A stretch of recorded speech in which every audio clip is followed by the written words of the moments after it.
यदि आप माया के वशीभूत हैं तो आपको स्त्री पुरुष जड़ चैतन्य ये जगत दिखाई देगा, और यदि भक्ति के वशीभूत है तो आपके हृदय में सद्गुरु शब्द के प्रभाव से इष्ट का चिंतन, इष्ट दिखाई देंगे। माया जीवे बस करे, अगर स्त्री पुरुष जड़ चैतन्य दिखाई देता है तो अभी माया का प्रभाव है, भक्ति का भी रंग नहीं चढ़ा। माया जीवे बस करे, भक्ति करे बस ईश, भेद बतावे भागवत गावे सप्तातीश। गावे सप्तातीश सुने समुझे नहीं प्राणी, झगड़ करे मत बाद बाद ही आयु बिहानी। सुत बित बनिता सदन कियो निश्चय निज काया, त्यों क्यों पावे पार परे भगवत की माया। भगवत ऋषिक जी महाराज कह रहे हैं, जब जीव माया के अधीन होता है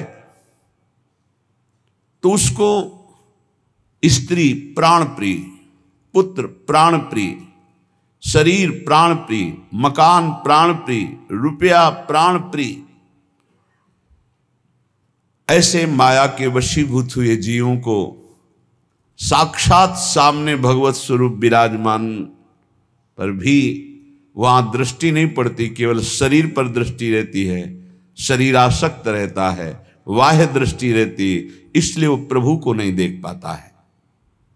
सारी आयु पूरे के पूरे श्वासें जो अमूल्य हैं इन्हीं के बीच में नष्ट कर देता। मेरी पत्नी, मेरा पुत्र, मेरा शरीर, मेरा मित्र, मेरा भाई, मेरा मकान, मेरी संपत्ति, अब ये कर लिया, ये कर लूंगा, अब ये पा लिया, ये पालूंगा, ये माया। भक्ति करे बस ईश, जब भक्ति का रंग जागृत होगा तो भगवान अधीन हो जाएंगे, उसके अंदर समस्त भागवत गुण आ जाएंगे जो श्रीमद् भागवत में वर्णन किए गए हैं।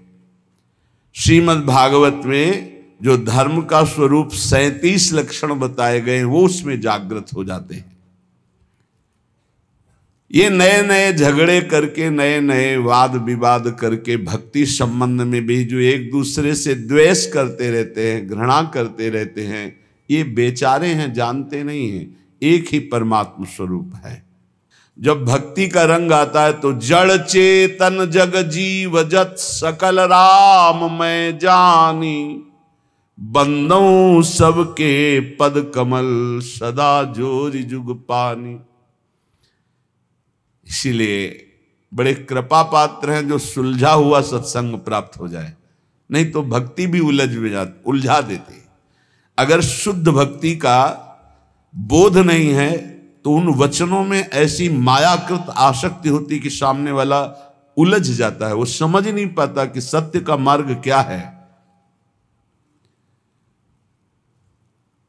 जब सत्य का मार्ग नहीं समझ पाता है तो अपराध बन जाते हैं, अपराध बन जाते हैं तो माया वैसे ही फिर अपना प्रभाव दिखाती रही, कुछ लाभ नहीं मिलता।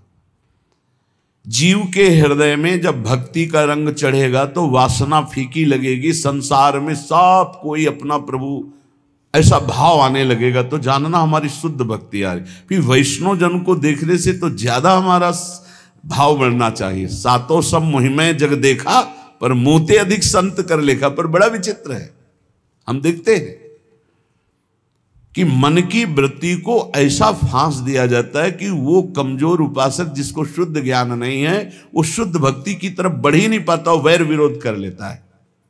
और गुरु सोई जो साधु सेवावे, साधु सोई जो विषय छोड़ावे, तस्मात् शास्त्रम प्रमाणम थे। गुरु कौन? जो साफ संतों में भगवत बुद्धि कर दे। संत कौन? जो संसार के विषय राग को मिटाकर भगवान का अनुराग प्रकट कर दे। ये माया में फंसे हुए जीव ऐसे माया के लड्डू खा रहे हैं कि पूछो मत, और पेट कभी भरेगा नहीं क्योंकि माया के लड्डू हैं। खावे नहीं पछताए सो, भूत के लड्डू कैसे?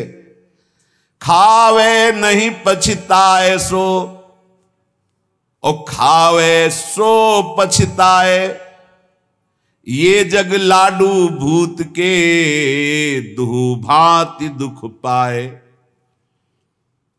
जब वैराग्य मार्ग में चला जाता है ना, और जब कोई अपने परिवार के सहित उतरता है ना, वो कई दिन भिक्षा नहीं मिली, ठोकरे खाया हुआ, प्रकृति का कष्ट सहता हुआ जब उधर देखता है कि हंसते खेलते हुए बात करते, तो उनको लगता है क्या जिंदगी सुखमयी है, भूत के लड्डू।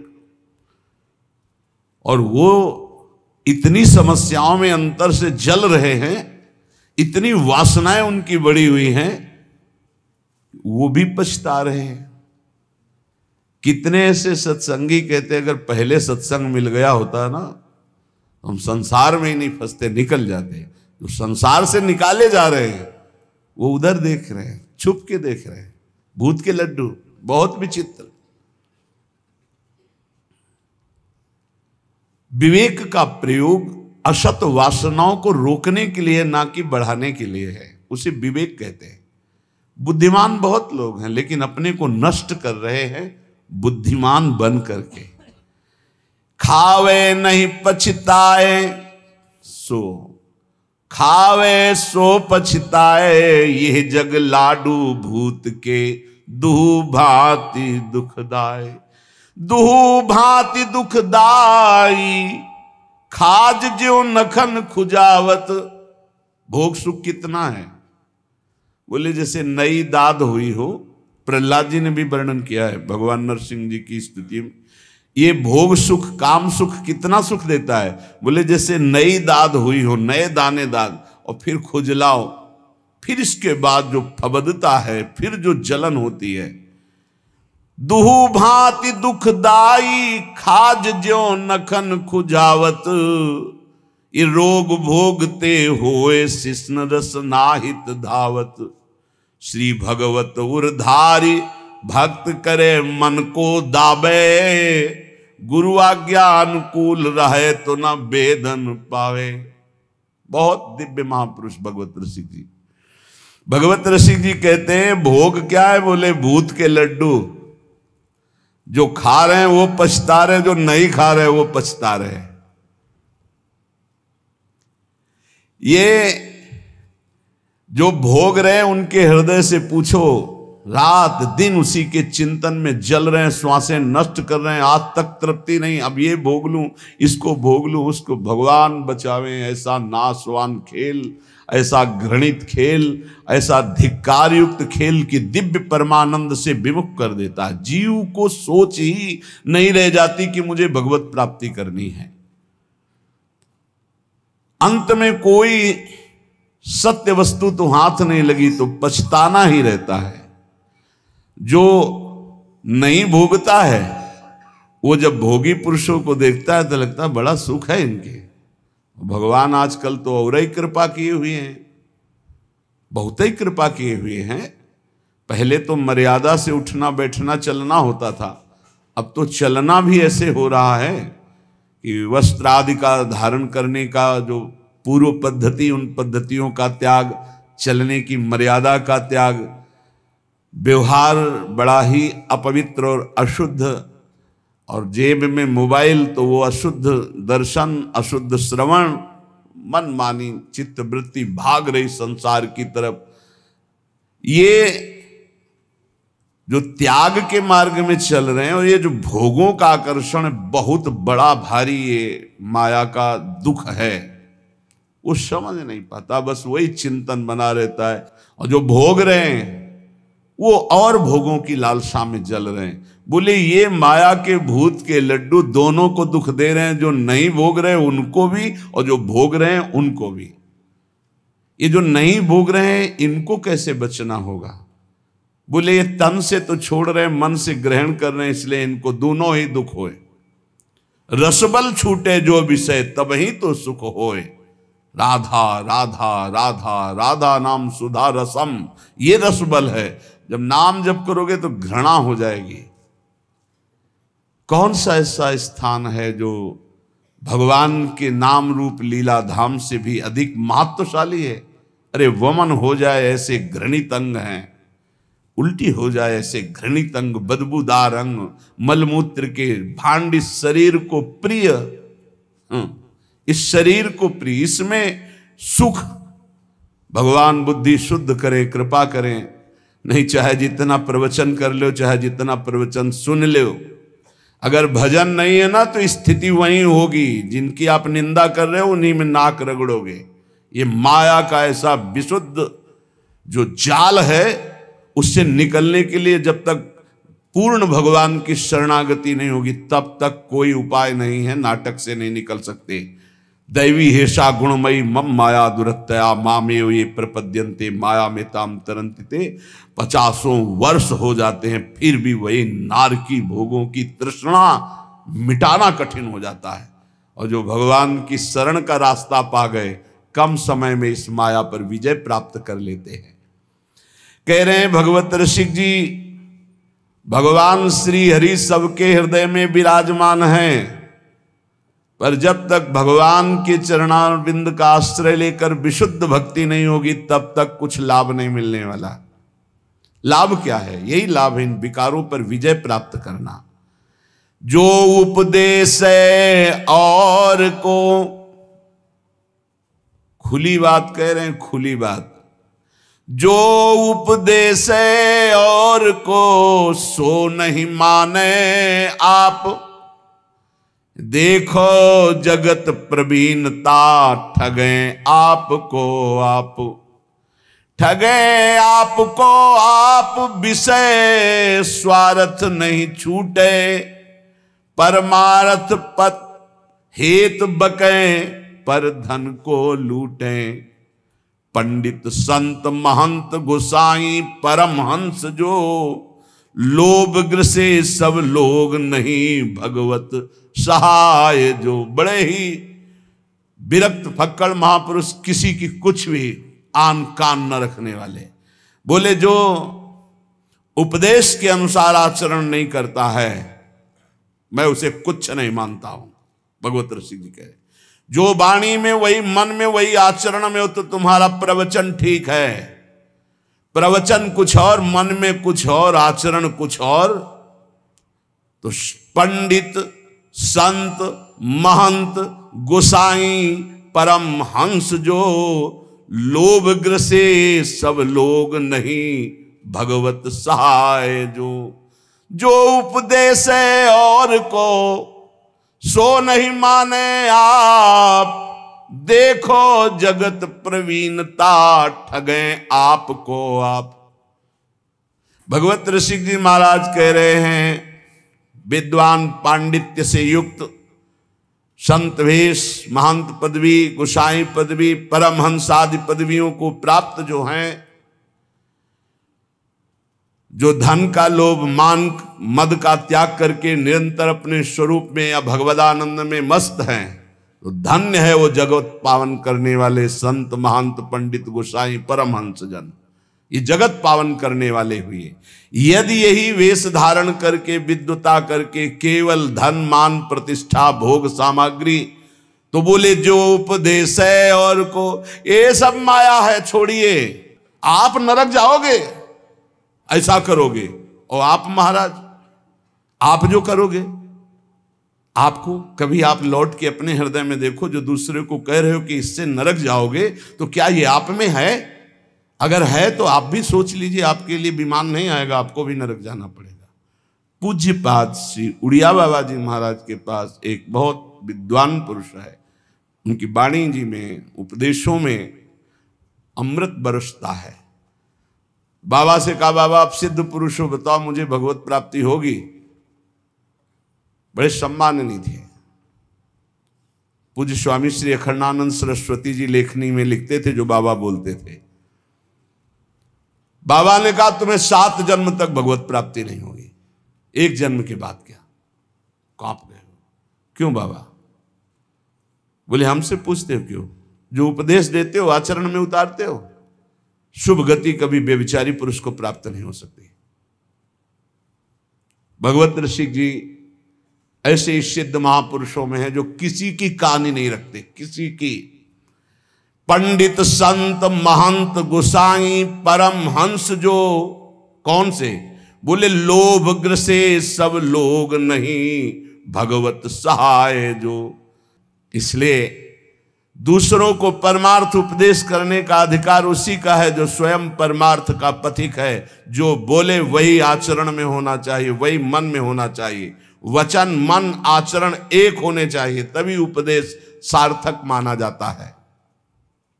जो स्वयं परमार्थ की बातें करता है और विषय भोगों में रति है, रुपया में रति है, मान प्रतिष्ठा में रति, भगवत रसिक जी महाराज कहते हैं चाहे कोई भी हो, इनसे हमारी भगवत सहायता होने वाली। हमने नहीं कह रहे, भगवत रसिक जी बोल रहे हैं।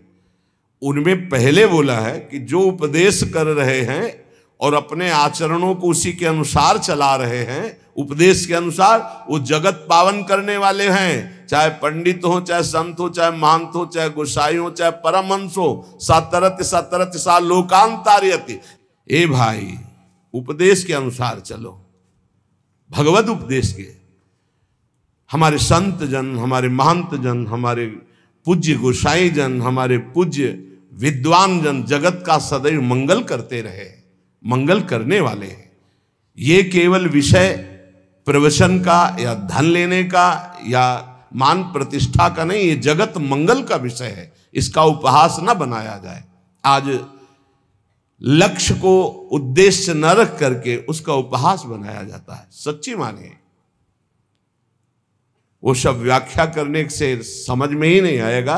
बस इतना समझ लीजिए कि जो उपदेश है और को सो नहीं माने आप, देखो जगत प्रवीणता ठगे आपको आप। जिनके उपदेश से आचरण न मिलते हो, जिनका मन और हो, उपदेश और हो, आचरण और हो, तो दूरी बना के रखना चाहिए। राधा वल्लभ श्री हरिवंश। खूब भजन करो, संग करो, तो मनस से कम वचस से कम। जिनका मन वही, वचन वही, चरित्र वही, तो बात बनेगा, नहीं तो नहीं बनेगी। बोले ये दूसरों से धन ऐंठना, मान प्रतिष्ठा, ये भगवत सहायता क्या कर सकते हैं कि हमारी को भगवत प्राप्ति करा दे? नहीं भाई, नहीं। सदाचार का पालन और मन को निरंतर भजन में लगाते हुए जो उपदेश उसके अनुसार स्वयं आचरण में, नहीं तो बहुत लज्जा का विषय होता है। हम दूसरे को त्यागी बनाना चाहें और स्वयं भोगी, ऐसा असंभव हो ही नहीं सकता, ऐसा हो ही नहीं सकता। विद्या रूप महत्व कुल सबकी धज्जियां उड़ाए हैं महापुरुष हैं। जैसे ऊपर में वर्णन किया, अब नीचे कह रहे विद्या, आज उनका पूजन है इसीलिए उनकी वाणी वैसे प्रायः होती ही रहती है। विद्या रूप महत्व कुल धन जोबन अभिमान, षटकंटक देखे जहां रहे न भक्ति निदान। रहे न भक्ति निदान, स्वांग सब नगर नारी के। विषयन हाथ बिकाए नहीं रिजवन भतारी के। जग बंचन के हेतु सबे गुण सीखे जिद्या। भगवत भक्ति बिहाय कहा कीनो पड़ी विद्या। एक बार यमुना जी के पावन पुलिन पर बैठे किसी पद का चिंतन हो रहा था, तो थोड़ी देर बाद आवाज सुनाई देने लगी, प्यारे बहनों और भाइयों, महाराज ऐसे ऐसे। तो हमने कहा टेप चल रहा है क्या? तो ऐसे झांक के देखा तो एक विद्यार्थी भागवत के रिहर्सल कर रहा था, रिहर्सल। प्यारे बहनों और भाइयों, वहां कोई नहीं है, वो केवल सीख रहा है कि मुझे कैसे समाज में बोलना है। ये भगवत शास्त्र सीखने वाली चीजें नहीं। आप त्रिकाल संध्या कीजिए, खूब नाम जप कीजिए और भागवत का शुद्ध श्लोकों का गायन कीजिए। अपने आप भगवान सुखदेव जी आपके हृदय में बैठ करके भागवत का रहस्य विस्तारित करने लगे। अगर हमारा लक्ष्य बना धन, हमारा लक्ष्य बना कि समाज जोड़ करके वासनाओं की पूर्ति, तो इन शास्त्रों का रहस्य हम नहीं जान पाएंगे, नहीं जान पाएंगे। सच्ची मानिए, अपने किसी शिष्य को भागवत की शिक्षा नहीं दी। भगवान व्यासदेव जी ने रचना करके तब तक गुप्त रखा कि इसका अधिकारी चाहिए। जब देखा कि हमें भी आसक्त नहीं है मेरा पुत्र, तो बोले यही है अधिकारी श्रीमद् भागवत का। जब स्वयं पुकार रहे हैं, पुत्रेति तन्मयतया तरवेभिनेदुस् तम सर्वभूत हृदय मुनिमान तो उसमें हा पुत्र, लेकिन भगवान शुकदेव जी पीछे मुड़कर ने बड़ी प्रसन्नता हुई कि श्रीमद् भागवत का अधिकारी मेरा यही पुत्र है। पर वो अनासक्त है, मेरा ही रूप लौट के नहीं देखा, अपनी मां का रूप नहीं देखा, तो ये रूप लीला का गान क्या करेगा? ये तो स्वयं बोध संपन्न है। सुकोहम वृक्षों से निकलने लगा है तन्मयता में, तन्मयतया जीव ही तन्मयता, तो हर वृक्ष से निकलने सुकोहम, मैं सुखदेव हूं, मैं सुख। इतनी ऊंची स्थिति का ब्रह्मबोध संपन्न महात्मा काहे को भागवत याद करेगा?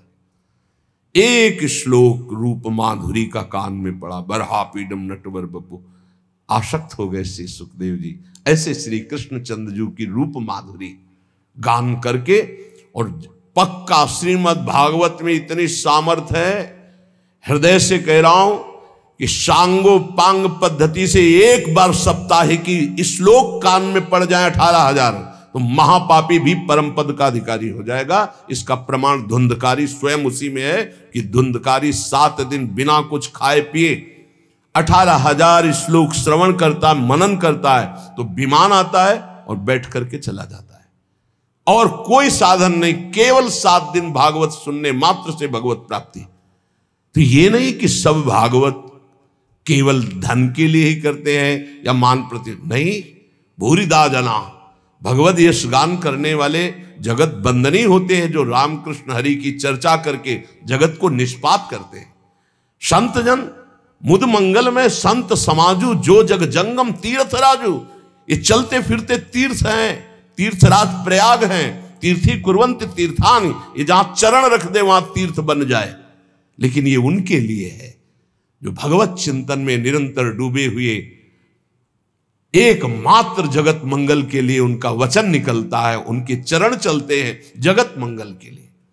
यहां जो निषेध किया जा रहा है उनको, जो नाटकबाजी के लिए भेष धारण करते हैं, पाखंड करते हैं, रुपया पैसा के लिए केवल दंभ करते हैं, उनके लिए उनकी खिंचाई कर रहे हैं भगवत ऋषि की। कोई भी हो, जो महापुरुष संत जन होते हैं उनको किसी की परवाह नहीं होती। सत्य का वर्णन और सत्य का श्रवण वही कर सकता है जो सत्य में चल सकता है, अन्यथा नहीं। कह रहे हैं विद्या का, रूप का, बड़प्पन का, कुल का, धन का, यौवन का अभिमान जिसके अंदर है, ये बड़े बड़े कांटे हैं। बड़ी सुकोमल भक्ति महारानी उसके हृदय में कदम नहीं रखती। एक भी कोई अहंकार हो तो भक्ति नहीं रखती, फिर 6 अहंकार हो तो भक्ति कहां से जागृत हो जाएगी? विद्या का, मैं विद्वान हूं, भक्ति नहीं आएगी। मैं बड़ा रूपवान हूं, भक्ति नहीं आएगी।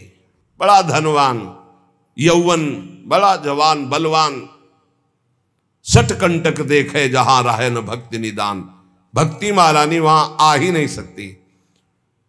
विद्या आदि पर अहंकार करने वाले व्यक्ति का सारा खेल केवल नट का खेल होता है। जैसे नट प्रदर्शन करके लोगों को रिझाता है, ऐसे ही जैसे नगर नारी कहते हैं वैश्या को, जैसे वैश्या पूरा श्रृंगार करती है सब, तो अपने पति को रिझाने के नहीं, लोगों को फंसाने के लिए, ऐसे ही विषयी मनुष्यों को रिझाकर उनके हाथ से धन आदि, लाभ आदि की आकांक्षा रखने वाले ये भरतार श्री हरि को रिझाने के लिए नहीं करते, ये विषयी पुरुषों को रिझाने के लिए। भगवत रसिक जी कहते हैं ऐसों को कभी श्री हरि की भक्ति प्राप्त नहीं हो सकती। इन सब का अहंकार त्याग करके जो भगवान की शरण में होकर के जगत मंगल के लिए नाम गुण लीला रूप का गायन करता है, वो महान विशुद्ध भक्त होता है।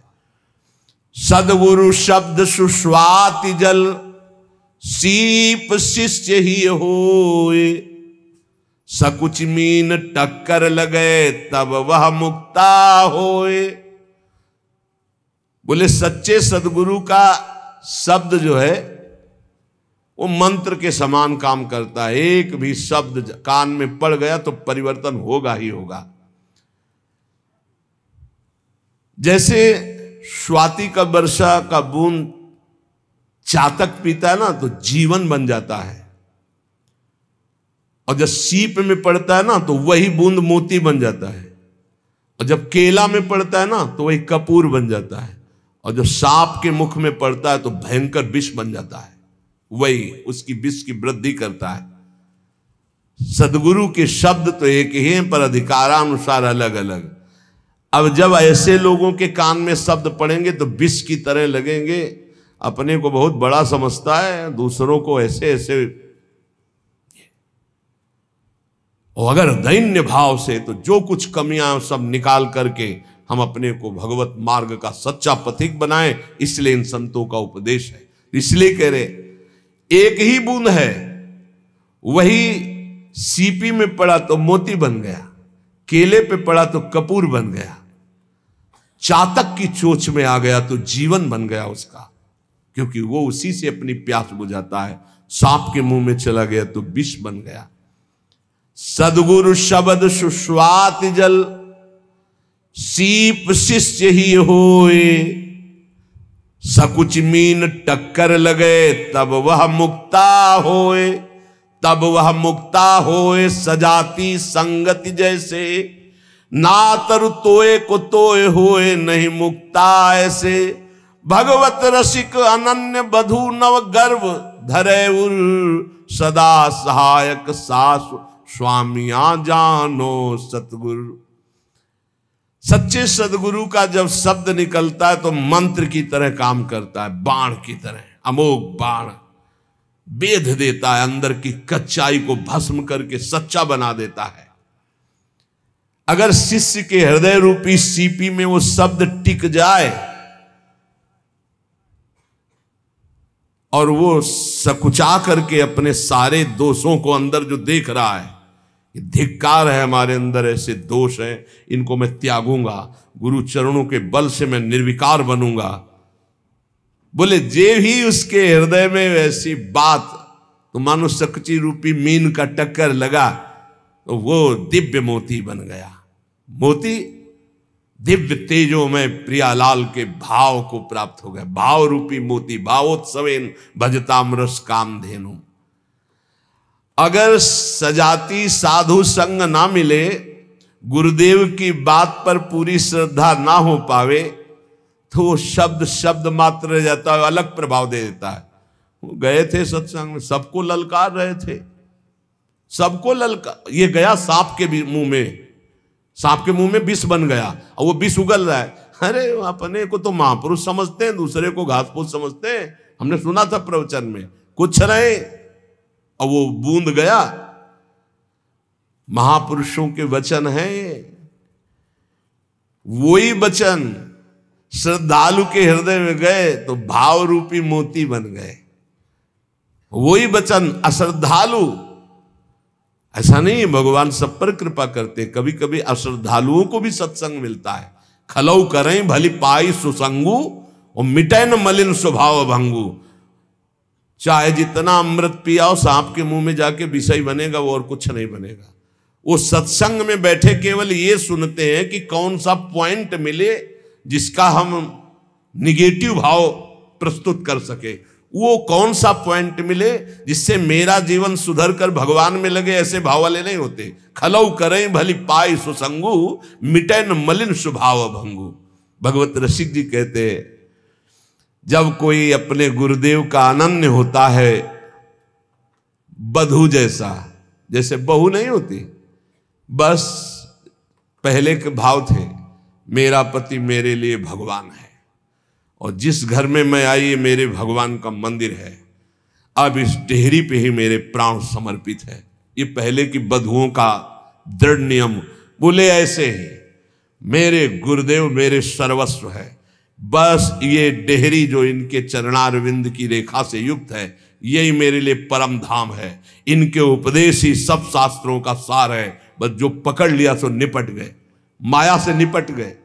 बोले जो ये रसिक अनन्य गुरुदेव के हो जाते हैं, बधू हृदय वाले होते हैं। इनके हृदय में अपने आप गुरुदेव की जो विशुद्ध भाव भई भक्ति है उसका ट्रांसफर हो जाता है, वो अपने आप वहां आधान हो जाता है। सच्चे गुरु का शब्द जाकर उसके हृदय में प्रेम रूपी भाव रूपी गर्भ प्रकाशित कर देता है। यही हृदय में भगवान प्रकाशित हो जाते हैं।